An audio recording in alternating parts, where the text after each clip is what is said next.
धारावी में मस्जिद का अवैध निर्माण टूटेगा।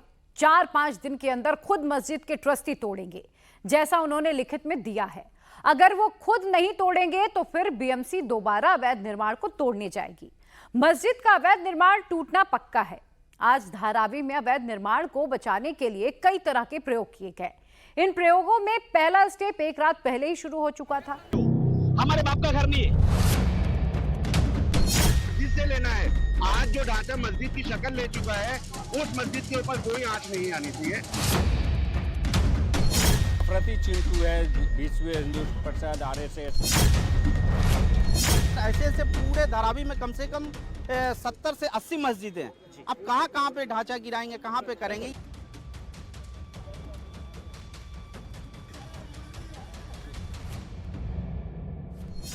मुंबई से सटे धारावी में सड़क बंद कर दी गई। भीड़ सड़क पर ही धरने पर बैठ गई। सुबह सुबह अचानक भीड़ आई और फिर बवाल और हंगामा शुरू हो गया।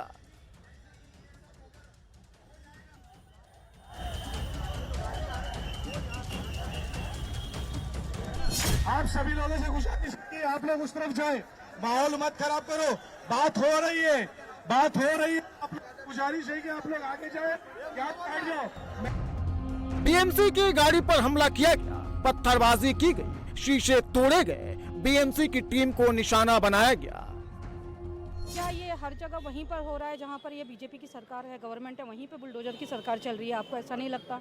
और पूरे देश में क्या मस्जिदें नहीं हैं? और ये मस्जिद क्या आज बनी हुई है, जब डीआरपी के तहत हमारा धारावी अंतर्गत उनके ऑर्डर पे चल रहा है? तो ये किस तरीके से, किस ऑर्डर के हिसाब से यहाँ आ गए? ये मस्जिद लगभग 60 से 64 साल पुरानी है। पहले झोपड़ा हुआ करता था, फिर पहला माला बना, दूसरा माला बना, आज तीसरा और चौथा माला बना। अवैध निर्माण की बात करेंगे तो पूरा मुंबई इसी तरह से है। टॉयलेटेड स्ट्रक्चर है, संरक्षण प्राप्त स्ट्रक्चर है, प्रोटेक्टेड स्ट्रक्चर है, तो आप कितने को तोड़ोगे? और ऐसा ही वो तोड़ने के लिए निकले थे। हजारों पुलिस यहाँ पर लाए थे और आज अगर कार्रवाई हो जाती तो एक अलग सा माहौल धारावी का हो जाता था, माहौल बिगड़ जाता था। भीड़ ने पुलिस थाने को घेर लिया, सड़क को ब्लॉक कर दिया गया, पुलिस से मारपीट भी की गई।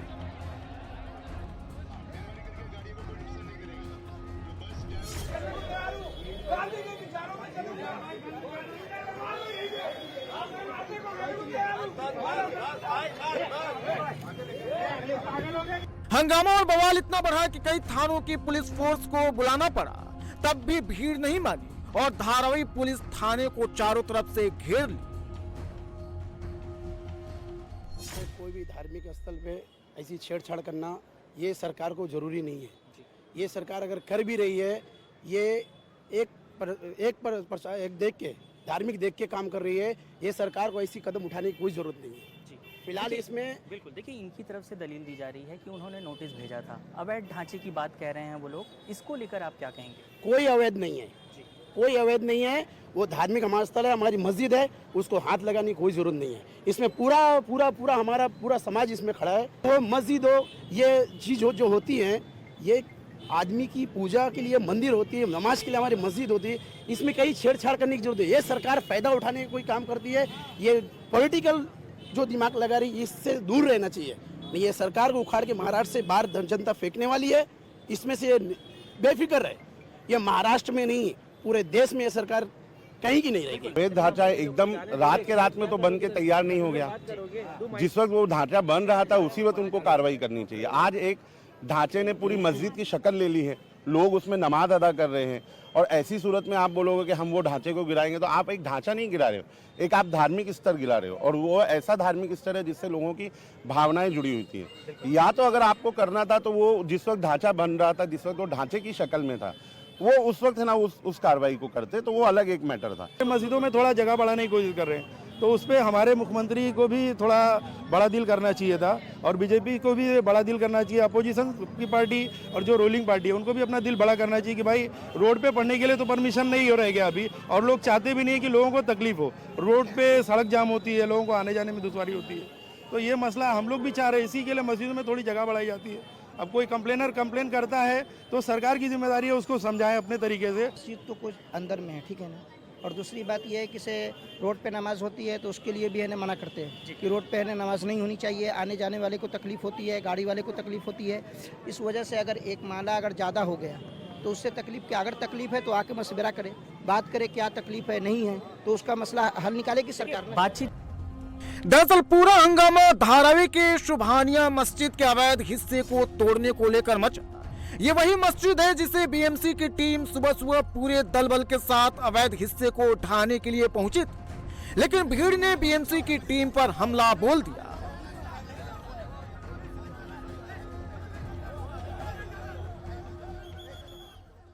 सर बीएमसी अवैध ढांचा कर रही है ना, तो ये पूरा धारावी जो भी सलम एरिया है ये सब अवैध ही है। आप नजर उठा के देखेंगे तो फिर मस्जिद पे ही क्यों? आपको सलम है, अगर आपको तोड़ना ही है तो आप पहले सलम से चालू कीजिए। 4-4 माला 5-5 माला पूरा सलम, पूरा धारावी सलम है, मतलब वो नोटिस सबके ऊपर है।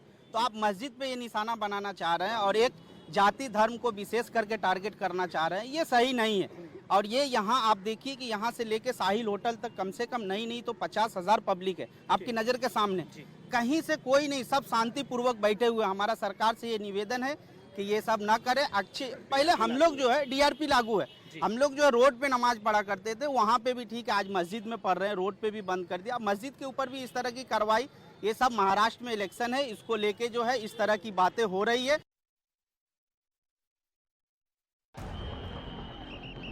ऐसा नहीं है कि बीएमसी अचानक मस्जिद के अवैध हिस्से को तोड़ने आई थी, मस्जिद कमेटी को बकायदा नोटिस दिया गया था।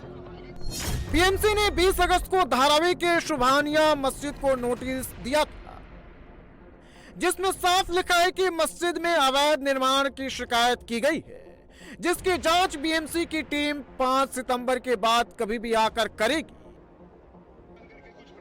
और नोटिस देने के करीब 32 दिन बाद जब बीएमसी की टीम पहुंची तो मुस्लिम समुदाय के 5,000 से ज्यादा लोगों की भीड़ ने घेर लिया।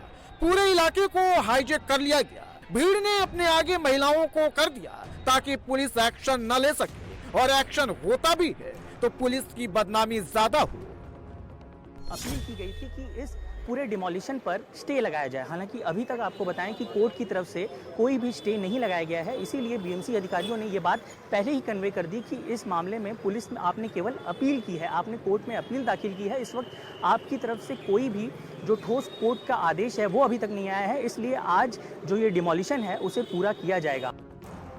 नोटिस पीरियड खत्म हुआ और बीएमसी की टीम शुभानिया मस्जिद के अवैध हिस्से को तोड़ने पहुंच गई, लेकिन उसके बाद 5,000 लोगों की भीड़ इकट्ठा हो गई। आज जो ये नोटिस है धारावी है, धारावी मेरे ख्याल से 2004 में डीआरपी लग चुका है। डीआरपी के अंदर अगर आप एक पत्रा भी लगाने जाएंगे तो उसका परमिशन नहीं मिलता है। और सबसे बड़ी चीज़ है कि अगर बीएमसी के अंदर कोई भी कंप्लेंट करता है तो बीएमसी बोलती है कि ये डीआरपी के अंडरटेकिंग आता है, लेकिन अगर ये मस्जिद की बात आती है तो उसको डीआरपी के अंडरटेकिंग में नहीं आ रहा है। और जो कि जब धारावी डेवलपमेंट होने वाला है और उसके अंदर जब मस्जिदों का जो मस्जिद है उसका सर्वे हो चुका है तो उसको डेमोलिशन क्यों किया जा रहा है?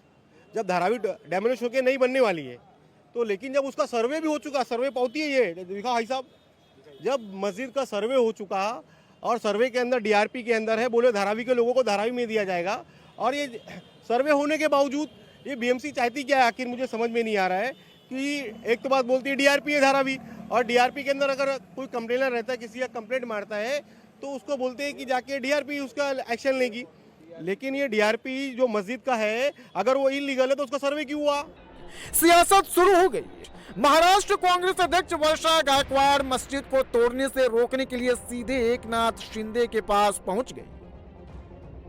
समझौते के बाद बीएमसी की जो गाड़ियां हैं वो अब यहां से धारावी से एक एक कर निकल रही है, और जो लोग यहां पर सुबह से मस्जिद को बचाने के लिए आंदोलन कर रहे थे वो अब जश्न मना रहे हैं। उनका कहना है कि उनका आंदोलन जो है वो कामयाब रहा है। साथ ही में कह रहे लड़ेंगे जीतेंगे का नारा जो है वो यहाँ पर दिया जा रहा है।